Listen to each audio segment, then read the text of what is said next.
ఓం శాంతి. ఈరోజు మురళీ డేటు 21/2026.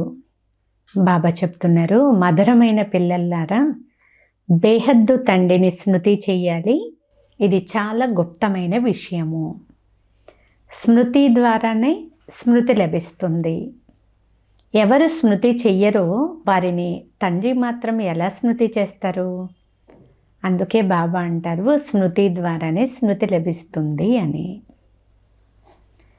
ఈరోజు మురళిలోని ప్రశ్న, కల్పమంతటిలో ఎప్పుడూ చదివించని ఏ చదువును సంగమయుగంలో పిల్లలైన మీరు చదువుతున్నారు? సమాధానము, జీవించి ఉండగానే శరీరము నుండి భిన్నముగా అయ్యే అనగా శవముగా అయ్యే చదువును ఇప్పుడు చదువుతారు. ఎందుకంటే మీరు కర్మాతీతులుగా అవ్వాలి. కానీ శరీరములో ఉన్నంత వరకు తప్పకుండా కర్మలు చేసే తీరాలి. మనసు కూడా శరీరం లేనప్పుడే నిష్క్రియగా అవుతుంది. కావున జీతులు జగజ్జీతులని భావించడం కాదు, మాయాజీతులే జగజ్జీతులుగా అవుతారు. ఓం శాంతి. తండ్రి కూర్చుని పిల్లలకు అర్థం చేయిస్తున్నారు. ఎందుకంటే తెలివిహీనులకే చదివించబడుతుంది అని పిల్లలు అర్థం చేసుకున్నారు. ఇప్పుడు అనంతమైన తండ్రి అయిన సర్వశ్రేష్టమైన భగవంతుడు వచ్చి ఎవరిని చదివిస్తూ ఉండవచ్చు?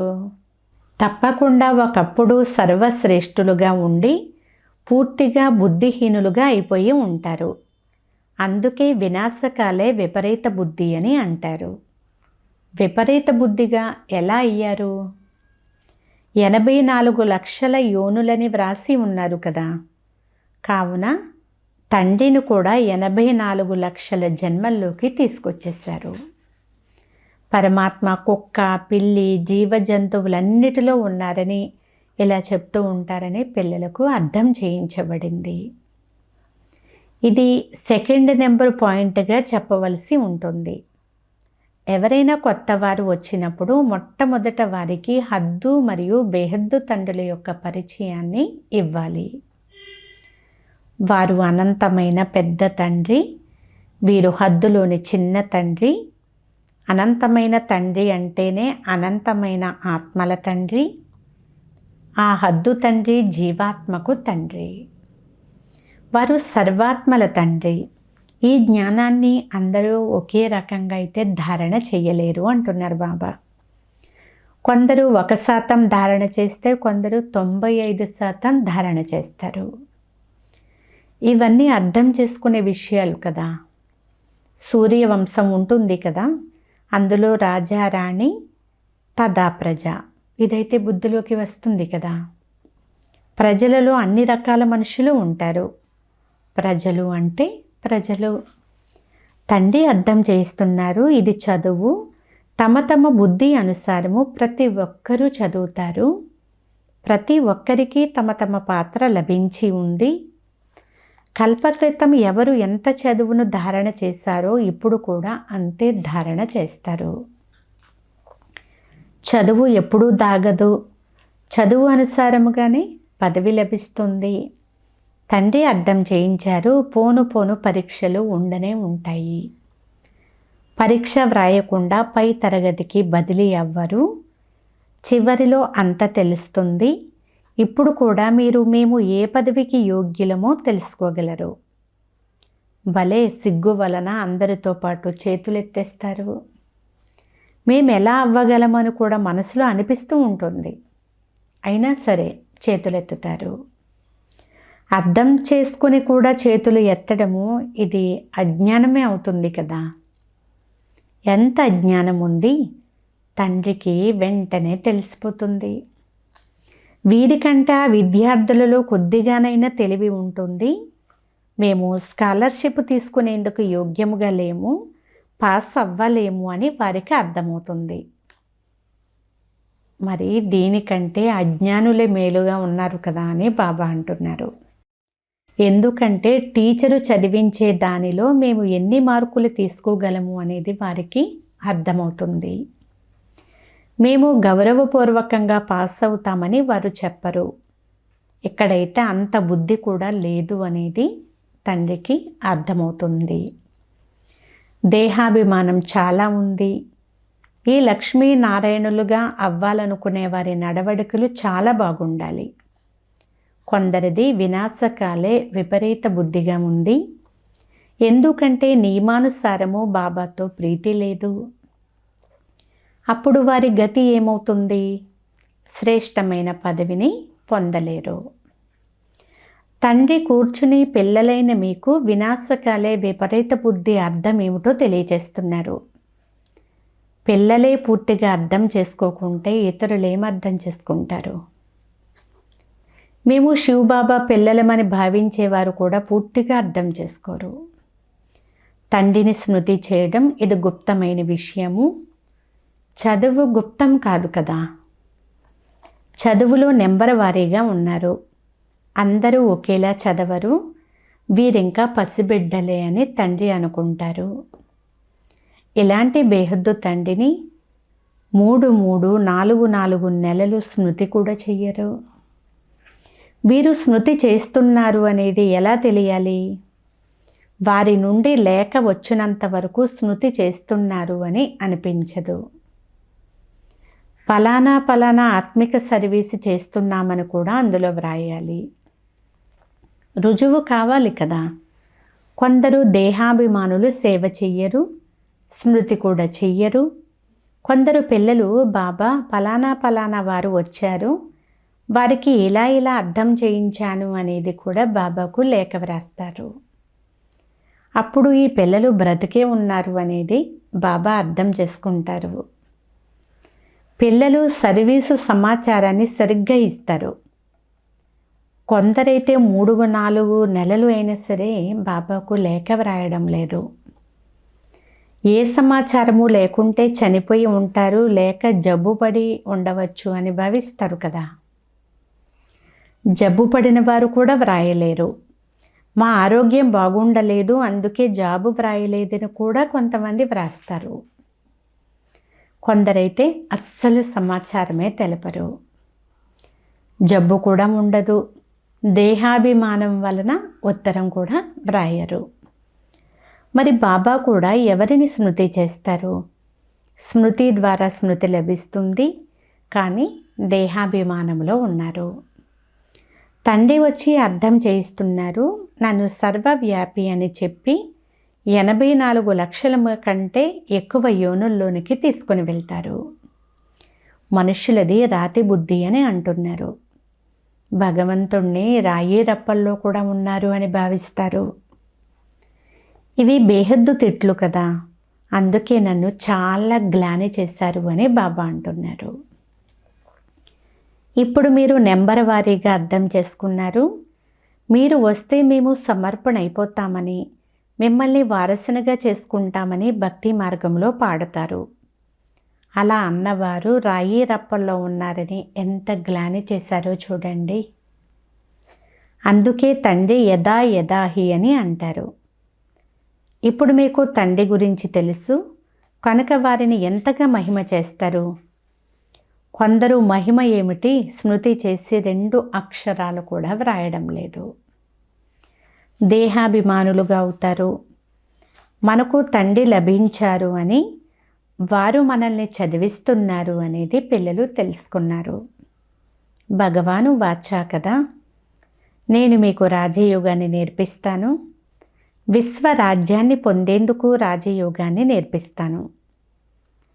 మనము విశ్వ చక్రవర్తి పదవిని తీసుకునేందుకు బేహద్దు తండ్రి వద్ద చదువుకుంటున్నాము అనే నషాలో ఉన్నట్లయితే అపారమైన సంతోషం కలుగుతుంది. భలే గీతను కూడా చదువుతారు, కానీ ఒక సాధారణ పుస్తకాన్ని చదివినట్లుగా చదివేస్తారు. కృష్ణ భగవాను వాచ రాజయోగం నేర్పిస్తానని చదువుతారు అంతే. ఇంత బుద్ధియోగము కానీ లేక ఇంత సంతోషము కానీ ఉండదు.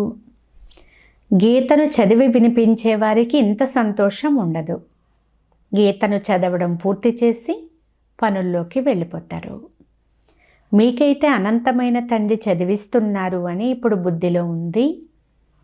మమ్మల్ని చదివించేది భగవంతుడని ఇంకెవ్వరి బుద్ధిలోనూ ఉండదు. కనుక ఎవరు వచ్చినా మొదట వారికి ఇద్దరు తండ్రుల గురించి అర్థం చేయించాలి. భారతదేశం స్వర్గంగా ఉండేది కదా, ఇప్పుడు అది నరకముగా ఉంది అని చెప్పండి. మేము సతయుగంలోనే ఉన్నాము, కలియుగంలోనూ ఉన్నామని ఎవ్వరూ అనలేరు. ఎవరికైనా దుఃఖం కలిగింది అనుకోండి, నరకంలో ఉన్నామని, సుఖం లభిస్తే స్వర్గంలో ఉన్నామని భావిస్తారు. చాలామంది దుఃఖంలో ఉన్నవారు నరకంలో ఉన్నారని, మేము చాలా సుఖంలో ఉన్నామని, మాకు మహళ్ళు వాహనాలు అన్నీ ఉన్నాయని ఇలా చెప్తూ ఉంటారు. వారు చాలా బాహ్య సుఖాన్ని చూస్తారు కదా. సత్యయుగంలోని సుఖము ఇక్కడ ఉండదు అని మీకు తెలుసు. బంగారు యుగాన్ని ఇనుప యుగము అని అన్నా, ఇనుప యుగాన్ని బంగారు యుగం అని అన్నా ఒక్కటేనని అనుకోకూడదు.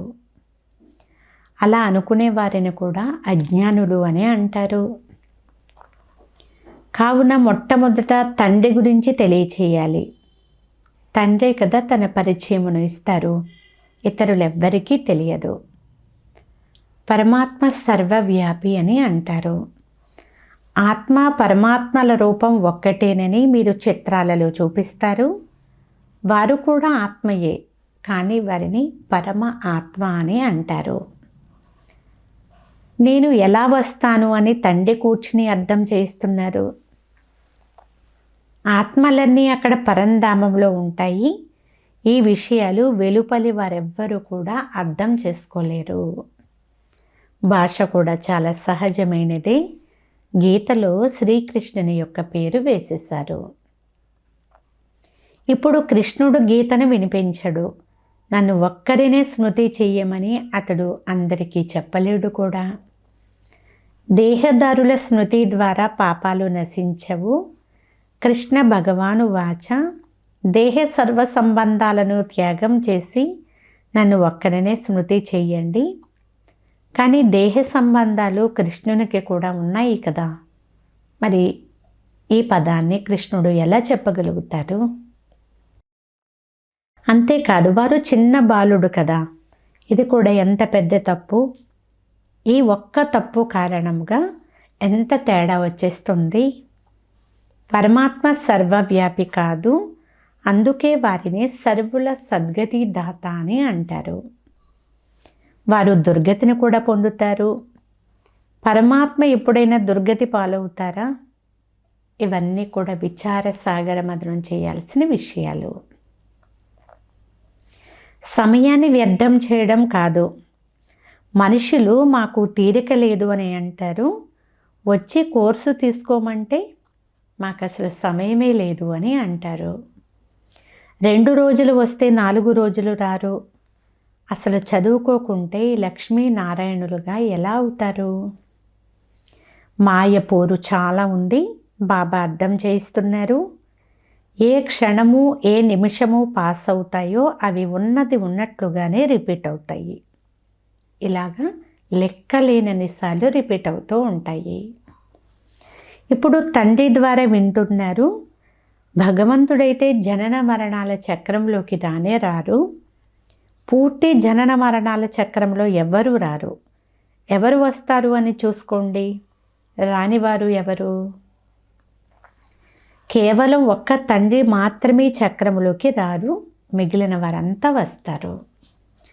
అందుకే చిత్రాన్ని కూడా చూపించారు. బ్రహ్మ విష్ణువులు ఇద్దరూ జనన మరణాల్లోకి వస్తారు. బ్రహ్మ నుండి విష్ణువు, విష్ణువు నుండి బ్రహ్మ పాత్రలోకి వస్తూ పోతూ ఉంటారు. ఇది అంత్యము కాదు. ఈ చిత్రాన్ని అందరూ వచ్చి చూసి అర్థం చేసుకుంటారు. ఇది చాలా సహజముగా అర్థం చేసుకునే విషయము. హంసు బ్రాహ్మణులు, సు క్షత్రియులు, సో వైశ్యులు, సో శూద్రులుగా అవుతాము అనేది బుద్ధిలో ఉండాలి. మళ్ళీ తండ్రి రాగానే బ్రాహ్మణులుగా అవుతాము. ఈ విషయాలు గుర్తు చేసుకున్న స్వదర్శన చక్రధారులుగా అయిపోతారు. చాలామందికి అసలు జ్ఞాపకమే ఉండదు. బ్రాహ్మణులైన మీరే కదా స్వదర్శన చక్రధారులుగా అవుతారు. దేవతలు స్వదర్శన చక్రధారులుగా అవ్వరు. వారు ఈ చక్రం ఎలా తిరుగుతుందో తెలుసుకున్నందువలనే దేవతలుగా అయ్యారు. వాస్తవానికి ఏ మనుష్యులు స్వదర్శన చక్రధారులు అని పిలిపించుకునేందుకు అర్హులు కాదు. ఇది మనుష్యుల సృష్టి. ఈ మృత్యులోకమే వేరు. ఎలాగైతే భారతీయుల ఆచారాలు అలవాట్లు వేరుగా ఉన్నాయో అలా అందరివి కూడా వేరువేరుగానే ఉంటాయి. దేవతల ఆచార అలవాట్లు వేరు, మృత్యులోకంలోని మనుషుల యొక్క అలవాట్లు ఆచారాలు వేరువేరుగా ఉంటాయి. ఇరువురికి కూడా రాత్రికి పగలుకున్నంత వ్యత్యాసం ఉంటుంది. అందుకే మేము పతితులము అని అందరూ ఓ భగవంతుడా, పతిత ప్రపంచంలో ఉన్న మా అందరినీ కూడా పావనముగా చెయ్యండి అని పిలుస్తూ ఉంటారు. ఇప్పటికీ 5000 సంవత్సరాల క్రితం పావన ప్రపంచం ఉండేది. దానిని సత్యయుగము అంటారని ఇప్పుడు పిల్లలైన మీ బుద్ధిలోకి వచ్చింది. త్రేతాయుగాన్ని అలా అనరు. సత్యయుగం ఫస్ట్ క్లాస్, త్రేతాయుగం సెకండ్ క్లాస్ అని తండ్రి అర్థం చేయించారు. కావున ఒక్కొక్క విషయాన్ని చాలా బాగా ధారణ చెయ్యాలి. ఎవరైనా వచ్చి వింటే ఆశ్చర్యపడాలి. కొంతమంది విని ఆశ్చర్యపడతారు, కానీ వారికి పురుషార్థం చేసేందుకు తీరికే ఉండదు. ఇక్కడ మీరు చెప్పే మాటలు వింటారు. పవిత్రముగా తప్పకుండా ఉండాలి. మనుషులను పతితంగా చేసేది కామ వికారమే. దీనిని జయిస్తే మీరు జగజ్జీతులుగా అవుతారు. కామ వికారాన్ని జయించి జగజ్జీతులుగా అవ్వండి అనేది తండ్రి చెప్తారు. కానీ మనుషులు మనస్సును జయించి జగజ్జీతులుగా అవ్వండి, మనస్సును వశం చేసుకోండి అని అంటారు. శరీరం లేనప్పుడే మనసు అమనస్కంగా తయారవుతుంది. పోతే ఎప్పుడు మనసు ఆ విధంగా అవ్వనే అవ్వదు. దేహము లభించింది కర్మలు చేసేందుకే కదా. అలాంటప్పుడు కర్మాతీత అవస్థలో ఎలా ఉంటారు? కర్మాతీత అవస్థ అని శవాలను అంటారు. బ్రతికి ఉండే శవాలు అనగా శరీరము నుండి భిన్నముగా ఉండడము. ఇప్పుడు తండ్రి మీకు కూడా శరీరము నుండి భిన్నముగా అయ్యేటటువంటి చదువును చదివిస్తున్నారు. శరీరం వేరు, ఆత్మ వేరు. ఆత్మ పరంధామ నివాసి. ఆత్మ శరీరంలోకి వచ్చినప్పుడు మనిషి అని పిలువబడతాడు. అసలు శరీరం లభించింది కర్మలు చేసేందుకే కదా. ఒక శరీరం పోతే కర్మలు చేసేందుకు ఆత్మ మరొక శరీరాన్ని తీసుకోవలసి ఉంటుంది. కర్మలు చేయనవసరం లేనప్పుడు శాంతిగా ఉంటారు. మూలవతనంలో కర్మలు ఉండవు. ఇక్కడ సృష్టి చక్రం తిరుగుతూ ఉంటుంది. తండ్రిని సృష్టి చక్రాన్ని తెలుసుకోవాలి. దీనినే జ్ఞానము అని అంటారు. ఈ కనులు పతితంగా ఉన్నంత వరకు వాటికి పవిత్రమైన వస్తువు కనిపించదు. అందుకు జ్ఞాన 3వ నేత్రం కావాలి. మీరు కర్మాతీత అవస్థను పొందినప్పుడు అనగా దేవతలుగా అయినప్పుడు ఈ స్థూల కనులతో దేవతలను చూస్తూ ఉంటారు. అయితే ఇప్పుడు ఈ కనులతో కృష్ణుణ్ణి చూడలేరు. సాక్షాత్కారం చేసుకున్న దాని ద్వారా ఏమీ ప్రాప్తించదు కూడా. అల్పకాలపు సంతోషం మాత్రం ఉంటుంది. కోరికైతే తీరుతుంది. ఈ డ్రామాలో సాక్షాత్కారం కూడా రచింపబడి ఉంది. దీని వలన ఎలాంటి ప్రాప్తి జరగదు అని బాబా అంటున్నారు. అచ్చా, మధురాతి మధురమైన అపురూపమైన పిల్లలకు మాతాపిత బాబ్దాదాల ప్రియ స్మృతులు మరియు గుడ్ మార్నింగ్. ఆత్మిక పిల్లలకు ఆత్మిక తండ్రి నమస్తే. ఆత్మీయ తండ్రికి ఆత్మీయ పిల్లల యొక్క ప్రియ స్మృతులు గుడ్ మార్నింగ్. నమస్తే నమస్తే నమస్తే. ధారణ కొరకు ముఖ్య సారము. ఫస్ట్ పాయింట్, నేను శరీరము నుండి భిన్నమైన ఆత్మను. జీవించి ఉండి శరీరంలో ఉంటున్న శవం వలె ఉండే స్థితిని అభ్యాసం చేసి కర్మాతీత స్థితిని తయారు చేసుకోవాలి. సెకండ్ పాయింట్, సర్వీసుకు రుజువును ఇవ్వాలి. దేహాభిమానాన్ని వదిలి తమ సత్యమైన సమాచారాన్ని బాబాకు ఇవ్వాలి. గౌరవపూర్వకంగా ఉత్తీర్ణులయ్యేందుకు పురుషార్థం చేయాలి. ఈరోజు వరదానము, తమ శాంతి స్వరూప స్థితి ద్వారా శాంతి కిరణాలను వ్యాపింపచేసే మాస్టర్ శాంతి సాగర్ భవ. సారాంశము: వర్తమాన సమయంలో విశ్వంలోని మెజారిటీ ఆత్మలకు అన్నింటికంటే ఎక్కువగా సత్యమైనటువంటి శాంతి యొక్క అవసరమే ఉంది.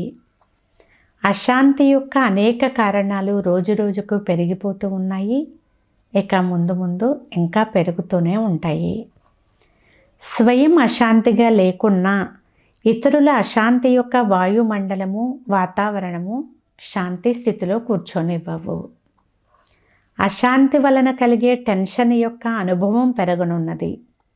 ఇటువంటి సమయంలో మాస్టరు శాంతి సాగర పిల్లలైన మీరు అశాంతి సంకల్పాలను మర్జి చేసి విశేషంగా శాంతి వైబ్రేషన్లను వ్యాపింపచేయండి.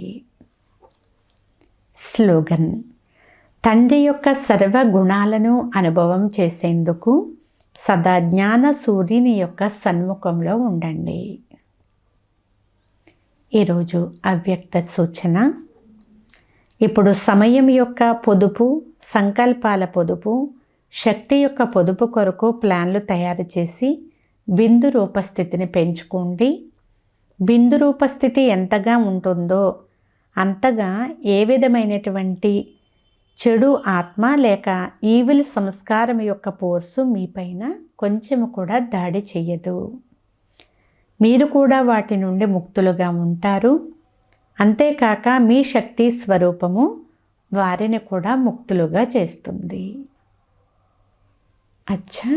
ఓం శాంతి.